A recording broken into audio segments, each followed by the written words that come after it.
Hello दोस्तों, mail की निराला आप लोगों को अपने ही चैनल पे स्वागत करता हूं। दोस्तों, आज हम लोग पढ़ने वाले हैं क्लास 10th का बायोलॉजी जीव विज्ञान। चैप्टर होने वाला है 6 जनन। इसको इंग्लिश में बोलते हैं रिप्रोडक्शन। दोस्तों, आज का टॉपिक होने वाला है पुष्पों में जनन।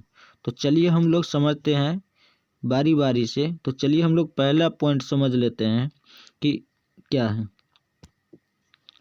देखिए, कहता है एक पररूपी फूल में 4 प्रकार के पुष्प पत्र होते हैं। पहला हो गया बाह्य दलपुंज, दलपुंज, पुमंग और जायांग। तो देखिए, इसमें कहता है नोट में, कहता है बाह्य दलपुंज और दलपुंज को सहायक अंग तथा पुमंग और जायांग को आवश्यक अंग कहते हैं। तो जैसा कि आप लोग देख रहे हैं,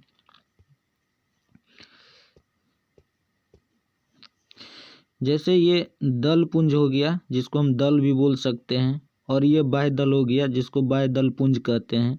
ये जो पत्ती देख रहे हैं ये क्या हो गया, ये बाह्य दल पुंज हो गया। और ये जो पत्ती देख रहे हैं बड़ा वाला, ये वाला पीला वाला, ये जो है दल पुंज है। ठीक है, ये जो है पुष्प का क्या हो गया, ये सहायक अंग हो गया। ये पत्ती मतलब फूल वाला जो पत्ती है, ये पुष्प का क्या हो गया, सहायक अंग हो गया। और देखिए यहाँ पे, इसके बाद देखिए पुमंग और जायांग, ये आवश्यक अंग हो गया इसका। पुमंग और जायांग पुष्पों के क्या हो गया, आवश्यक अंग हो गया। जैसे ये पुमंग हो गया और ये जायांग हो गया। देखिए, पुमंग जो है पुष्प का नर जननांग होता है, और जायांग जो होता है मादा का नर जननांग होता है। तो ये दोनों इसके लिए आवश्यक अंग है पुष्पों के लिए। चलिए देखिए फिर क्या कहते हैं, कहता है पुमंग यह पुष्प का नर भाग है, इसमें कई लंबी लंबी रचनाएं होती हैं, पिंकेसर कहते हैं। जो वास्तविक नर भाग होता है, प्रत्येक पुंकेसर के 2 मुख्य भाग होते हैं। पहला होता है तंतु।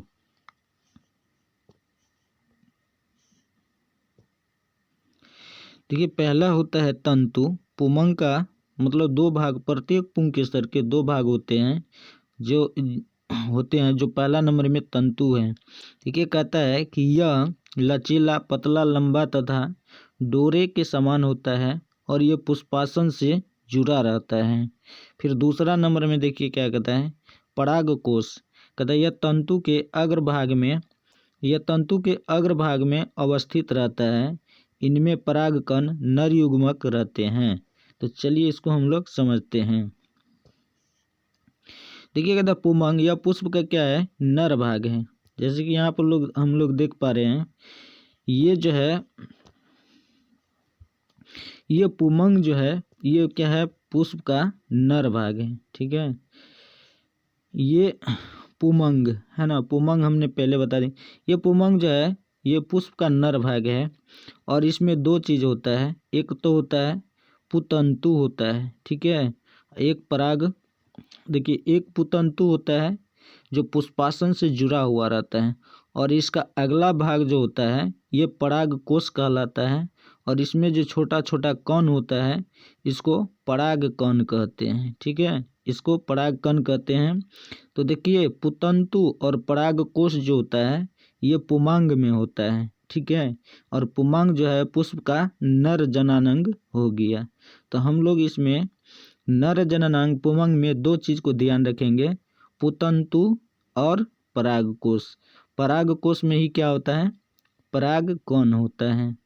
परागकोश में ही पराग कण होता है। तो ये हो गया हम लोगों का पुष्प का नर भाग। चलिए हम लोग अब पढ़ते हैं जायांग के बारे में। तो देखिए,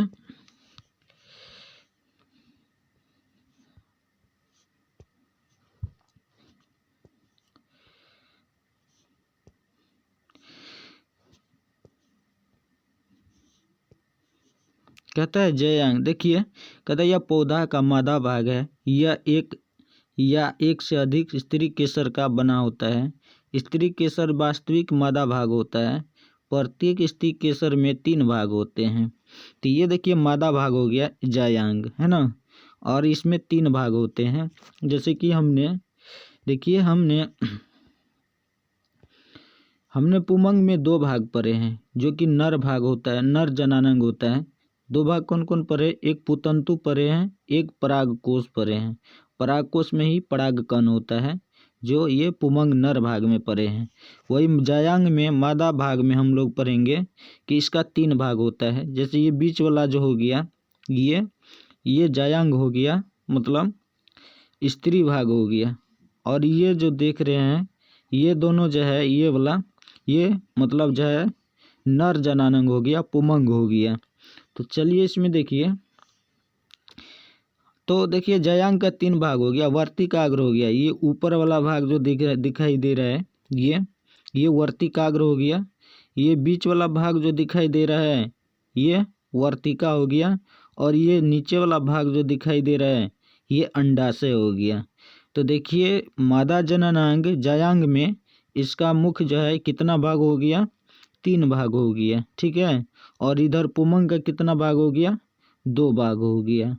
तो ये था हम लोगों का पुष्प का नर जननांग तथा मादा जननांग। तो पुष्प के नर जननांग को पुमंग कहते हैं और मादा के जननांग को जायांग कहते हैं। पुमंग के 2 भाग हो गया, पुतंतु और परागकोश। और जायांग के 3 भाग हो गया, वर्तिकाग्र, वर्तिका और अंडाशय। ये पूरा को बोलते हैं पुंकेसर और ये पूरा को बोलते हैं स्त्री केसर। तो ये था हम लोगों का पुष्पों में जनन। हम लोग इसको और भी आगे में डिटेल से पढ़ेंगे। इस वीडियो में इतने ही तक। तो यदि आप लोगों को वीडियो अच्छा लगा है तो हमारे चैनल को सब्सक्राइब कर लीजिए। फिर मिलते हैं नेक्स्ट वीडियो में, तब तक के लिए जय हिंद।